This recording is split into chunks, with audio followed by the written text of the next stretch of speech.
Hello and welcome back to the Draw Pod. It's me, your host, Elise. In this episode, I'll be chatting while doing a painting of a plant based off of the same sketch that I used for last week's piece. If you're new here, this is a visual podcast where I draw something and chat with you as I go. You really don't have to watch the video to know what's going on, and if you prefer to listen to it on a podcast app, it's available everywhere. If you want to watch the YouTube video, though, check out my channel linked in the description of the podcast. And if you would like to see the final image, which actually, again, turned out pretty different from what you're seeing on screen, you can check out my art Instagram, which is at Elise_draws. So, also, welcome to season 2, I guess, of the Draw Pod. You know, I did 30 episodes, and I feel like that's a nice, round, even number. And so this is just going to be the first episode of season 2. Not sure if this will be much different from the previous season. I mean, I guess this is the first season where I'm actually following through on, I've ironed out what I want this podcast to sort of look like. So yeah, this is just my podcast about art and kind of what I'm going through each week, what I'm thinking about as I'm trying to find out what I want to do for my creative career and figure out how I'm going to get there. So, come along for the ride. So anyway, yeah, as I mentioned, this is a different version of the sketch that I used for last week's episode, and I actually did a third one after this. It's been super fun to play around with these ideas, and I'm looking forward to trying out even more, and maybe just like even going from the original sketch again and just doing something similar or different, or just keep doing studies, I guess. I'm going to talk about studies a little bit more later on in the episode, but yeah, it's been a fun little experiment I've been playing around with in my sort of free time that I have right now. I took Christmas off pretty much. On the 23rd, I was done with all my pet paintings, and I was just like, I'm just going to chill. I'm going to read, do not much, just nothing. And then Christmas Eve, I love Christmas Eve. For me, it's one of my favorite days of the year, just because my family personally celebrates Christmas entirely pretty much on that day, and we have a really good dinner. That's probably like one of the highlights of the year and just the day in general. So I really enjoyed that, and I'm recording this on Christmas Day. I know, Elise, why are you working on Christmas Day? Don't worry, I will be heading right back to bed after I record this. So anyway, but yes, before I talk about all my art ramblings and things, some of my reflections about this past year and how I've grown as an artist or whatever, I'm going to go through my weekly segments, which are a life update, something new I learned, and a book update. So, life update. So when I wrote this, I typed up based off of like me being in that day. Anyway, I wrote, today I finally shipped out one of the last pet portraits of 2020. I actually have one more to do, but that's going to be started after Christmas just because I needed a break.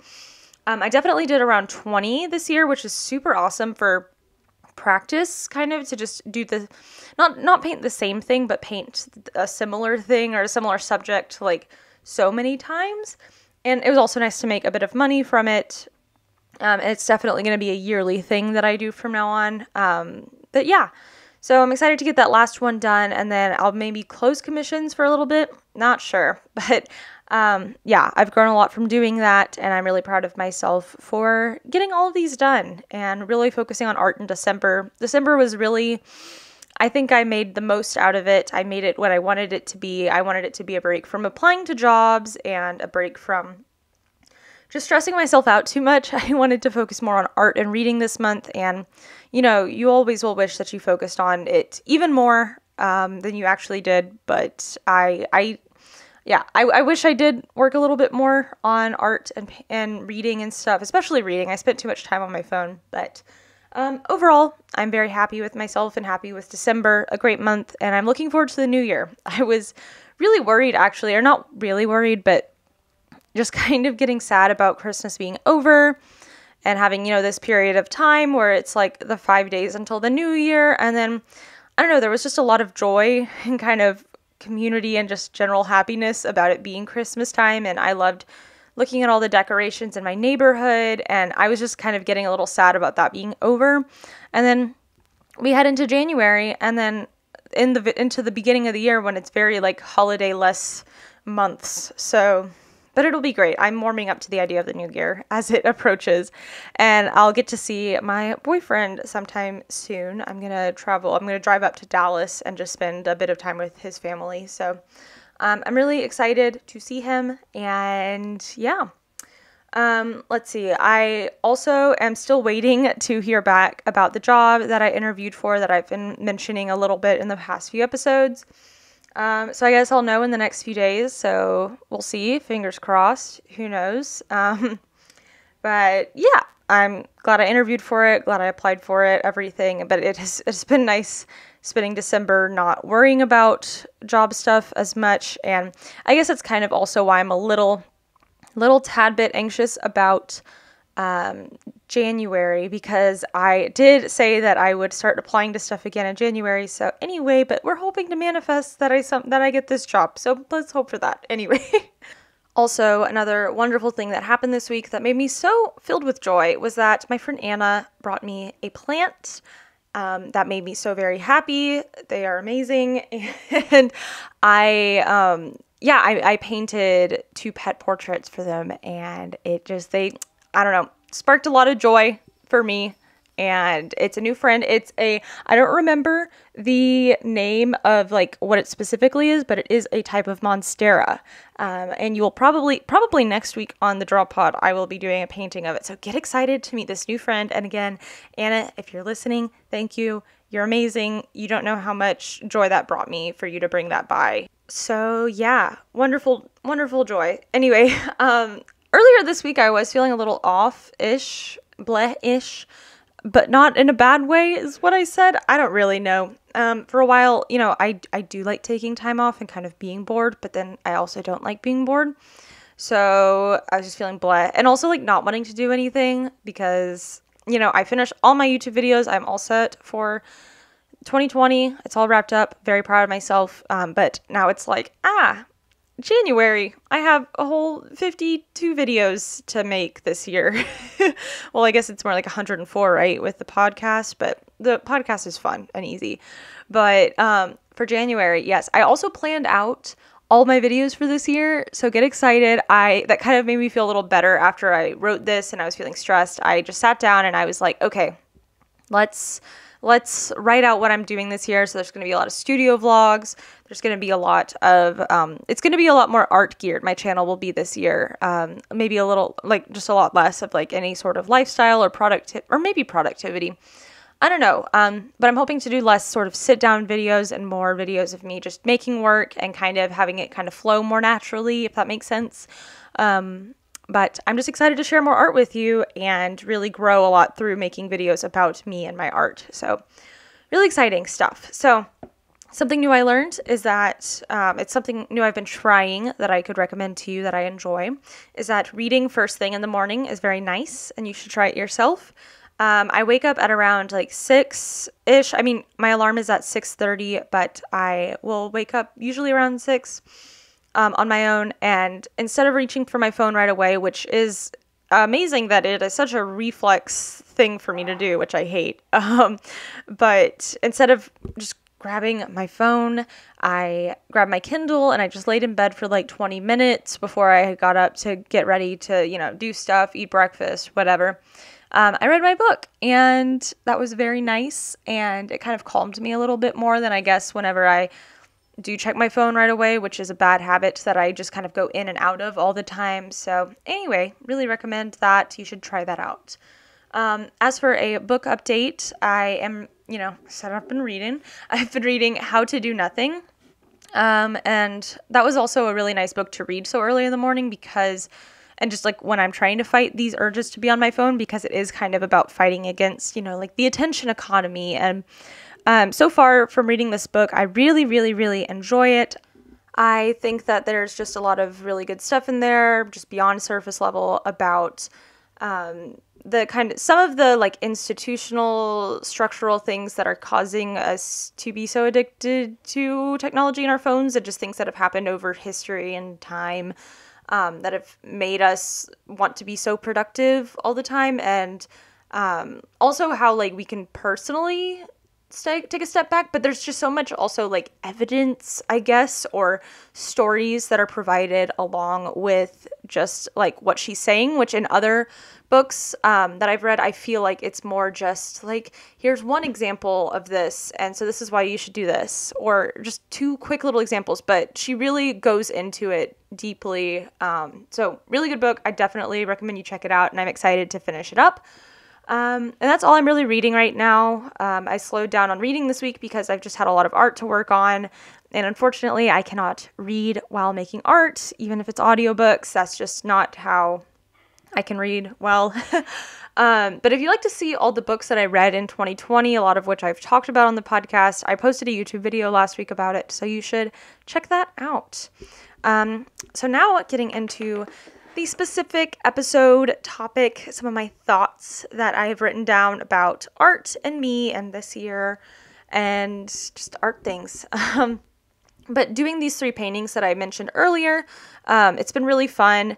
I've been using my Lightbox to trace sketches onto paper, and that's been really helpful and kind of helps me to be able to reproduce things more so I can try different color combinations or different compositional things. So yeah, my Lightbox has become a surprisingly important tool in my little studio. I think I asked for it like 5, not even 5. It's probably been like 8 years now that I think I got it for Christmas or for my birthday or something, but I barely used it until recently, and yeah, it's been so helpful and useful. So, love a Lightbox. But yeah, I feel like I'm still trying to find my footing when I'm working on projects like these, and I guess this just means that like I've said, like these paintings are studies. And I don't know, in working on this one, like I struggled with the color a lot nearing the end, and that's why I went in and I like put colored pencil all over it, and that was, it turned out okay. And I feel like every time I make something, I am getting closer and closer to figuring it out, but I feel like that is just isolated to that piece. And then sometimes whenever I go to work on something different, either it will turn out great and perfect or it will go terribly. And I need to probably invest more time into figuring things out to make a piece work instead of just kind of backing away from it. I didn't do a lot of studies when I was in school, and I find it interesting that I didn't really do any. It seems like things just kind of ended up working out for the pieces that I made. And then I would just kind of abandon the ones that didn't work out, or I would force them to work out in the end. And that worked for a few things. I don't know. I'm just sort of figuring out how I work best. And I think, as always, the answer is to just keep making art all the time, make a bunch of art. And, if 80% of the things you make are terrible, but 20% of the things you make are great, then you just need to keep making more to find out what works for you. So yeah, I mean, this year I do plan on making a bazillion paintings and sketches and studies this year. I'm really dedicated to make significant artistic growth happen. One thing that might help some of my color issues that I'm having is a new set of colored pencils. I got colored pencils, very excited. They're Prismacolor, and yeah, I can just finally start adding some color to my sketchbooks, which is good. Most of my sketchbooks are black and white, just, some gray, some values here and there, which I think have been good and important for me to do. But yeah, color is good and I need more practice with it. I used colored pencils in high school for some of my work, but I know this sounds terrible. I think I threw a lot of them away, or they're like hiding somewhere, because I used to be so unorganized with my art supplies and I just did not treat them with respect, and I'm sad about that. But now I'm dedicated to being a more respectful artist and respectful, towards my art supplies. But I'm looking forward to using my pencils to like capture bits of color in like the scene around me that I'm drawing, just a way to take note of good color combinations, I guess. What else we got? I'm planning on diving into my book on botanical illustration soon. I've been kind of reading that before I go to bed at night.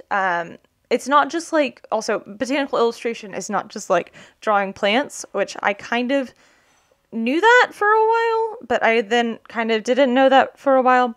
I don't know. But botanical illustration is kind of really focused on capturing the plant's appearance with accuracy. And I think I want to spend a ton of time next year working on my skills with realism when it comes to plants. I think that would be a good use of my time. I'm not really as interested in being frustrated with realism in like portraiture or other things. I if I'm going to get frustrated, which I know I absolutely will, with working on something and depicting it realistically, I think the best use of my time and what I'm most interested in being frustrated in is working with plants and botanical illustration. So I am a little nervous to start on it just because realism is something that it's another one of those things where I kind of just told myself that I can't do it, and that's not my thing. And so I just always avoided it and kind of straight away from it because I felt like any attempt that I would make towards it would just be kind of like not good and not worth my time. I don't know. So I would like to endeavor into that this next year. Yes. So I think being uncomfortable will benefit me a lot. But yeah, also then again, I have no idea what I'm doing with my art. There is a lot of freedom that's come with just going with the flow and making what I want to make this year. But as I've said, like next year, I'm trying to narrow down what I'm working on, kind of restrict myself a little bit, just to plants and botanical subjects and flowers. And I want to use watercolor and gouache more. I just got some gouache for Christmas, some good gouache. I mean, acrylic gouache is good gouache, but I like being able to re-wet my gouache and not just waste it. Like with acrylic gouache. So I'm very, very excited about my new gouache. But yeah, in general, I've become a lot less restrictive, me just letting myself earlier this year or kind of towards, I guess, middle to end of this year, just letting myself do whatever I want and post whatever I want on my art Instagram and not be so stressed about how things look. That has really helped me break away from these rules that I told myself were true about like my art and who I am as an artist. Like I said, like me being like, I can't do realism. Next year I would like to say that I can and that it's something that I'm going to put time into and be a little more patient with. And yeah, I don't want to say that I can't do anything. So, yep. In general, it's interesting to plan for this year ahead. Honestly, I really have no idea where I'm headed or like what I'll be doing, which is like the same feeling I had for the past 9 months or so. But now I feel really comfortable with it, I guess, kind of with the uncertainty, which is nice, I think. It's a good change. And yeah, it's like kind of like, even though I've grown a lot personally, technically I'm kind of still in the same place of not knowing what I'm going to do, where I'm going to be just chilling at home and applying to jobs and trying to figure things out. But it's nice that I have found comfort in that rather than, or not comfort necessarily, but I'm okay in this. And instead of being constantly anxious and worried about, I don't know.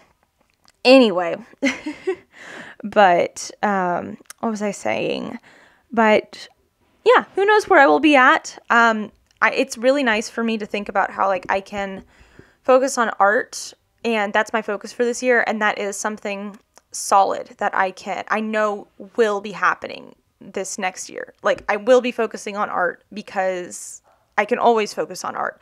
I can always, no matter what supplies are available to me, no matter how much time I have, I can always pick up like a pencil or a pen or something or my paint and make something and just grow from doing that. And I really like that about art, and it's been really nice to have that with me. And I also apologize if you've heard banging around in the background. I think the dishwasher is being unloaded downstairs. Anyway, but yeah, who knows where I'll be at? Will I be working full time? When will that happen? Where will I be? Who knows? But really love art, really love what I'm doing. Art's great. Making YouTube videos is fun. Yeah. The last thing I just wanted to mention is that I'm considering downsizing my responsibilities this next year. I've put a lot of work into my Redbubble, which is great, and has set me up to make a bit of money each month. And it is still growing, which is awesome. And maybe I'll set it up even more. I'll work a little extra into this new year and just put it out there and then let it just run itself. That'll be good. And then I'm hoping YouTube will be able, will become easier to do now that I'm focusing on art videos. Like I've mentioned, I'm trying to just focus on documenting the art that I'm creating and kind of using my channel as a way to motivate me to make art, but also to just not just motivate me, but also document what I'm doing. So hopefully it'll come more organically than just sitting down and filming a video and talking, because honestly, I'm not the biggest fan of doing those. They kind of stress me out a little bit. Not that, I guess I'm not really camera shy. I'm just always like, what if I don't look great? I really don't have the time to re-record this and figure this out. What if the audio is not good? That always stresses me out so much. And I'm just like, I just want to get it done. And I want to be able to control kind of what I'm saying. So like, I would love to have a script that I could read off of easily, but you can't just look at a script when you're recording. Anyway, sit-down videos stress me out. I don't love them. Anyway, but the podcast is fun to film, and that's the one thing that no matter what else, I can't see it going away anytime soon. So overall, I'm excited about next year and hopeful for what comes next. Thanks so much for tuning in to the last episode of the Draw Pod in 2020, but I guess the first episode of the new season. So anyway, thanks so much for listening. Make sure to like the video if you're watching it. Comment down below what your plans are for the next year, if there's any art you're excited to make, and and rate this 5 stars or something on Apple Podcasts. It helps the podcast out. Anyway, thanks so much for sticking around, listening to me this year. You're amazing, and I will talk to you guys next year in the next episode. Bye.